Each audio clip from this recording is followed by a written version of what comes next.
My style of coaching has fundamentally changed over the years, as it should as we grow.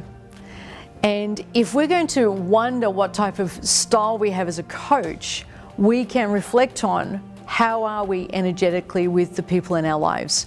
And there are wonderful clues there to what we're going to bring to that narrative. And I have to say, for me, I asked this question in the beginning and I didn't like the answer. I did not like the answer.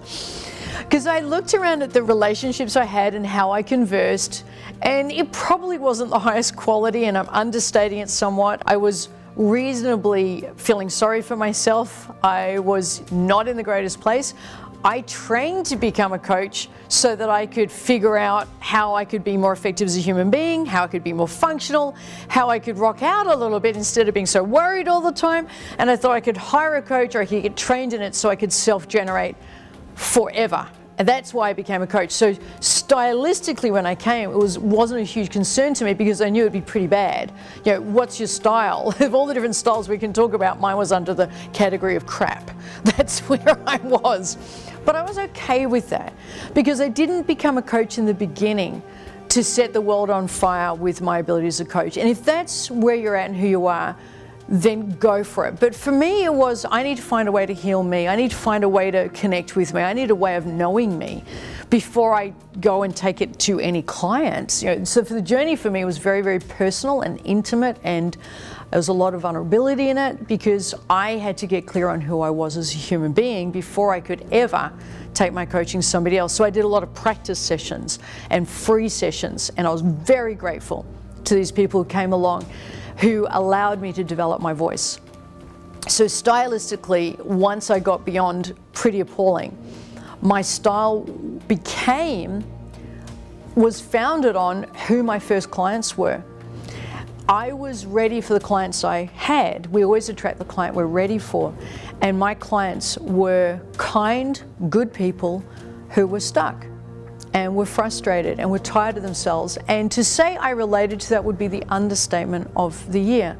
So I was able to bring a lot of empathy. Stylistically, it was a lot of empathy, a lot of, I see you, I see where you're at.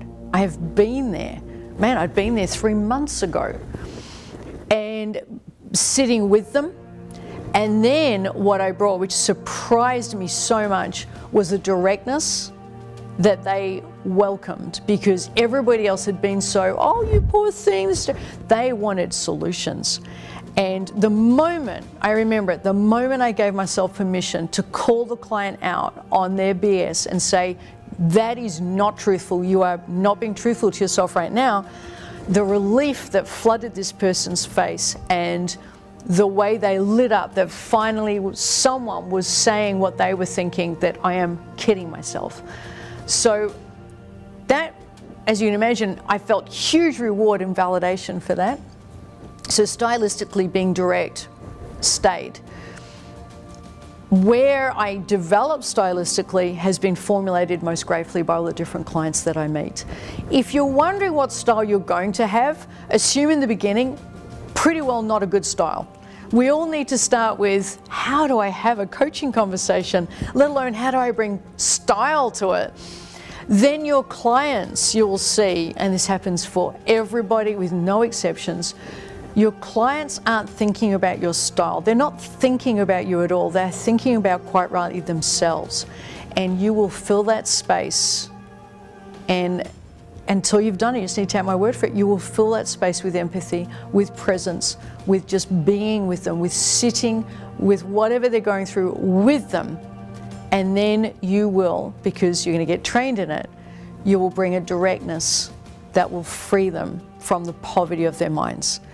And how you go about that could be, it could be direct with a softener, it could just be direct with no softener. You will develop your style around that depending on who your client is. And I'm going to trust you to have the behavioral flexibility to be who you need to be for this wonderful person who's opened themselves up. But the short answer is, in the beginning, don't count on style, count on skill. Learn how to have that coaching conversation with the clients we provide for you. Build your muscle until it is quite natural for you to sustain a 45-minute conversation where it's all about them, and you will begin to see nuances in their behavior, in their conversation, in their tone, and you will begin the dance. The style will find you through that dance.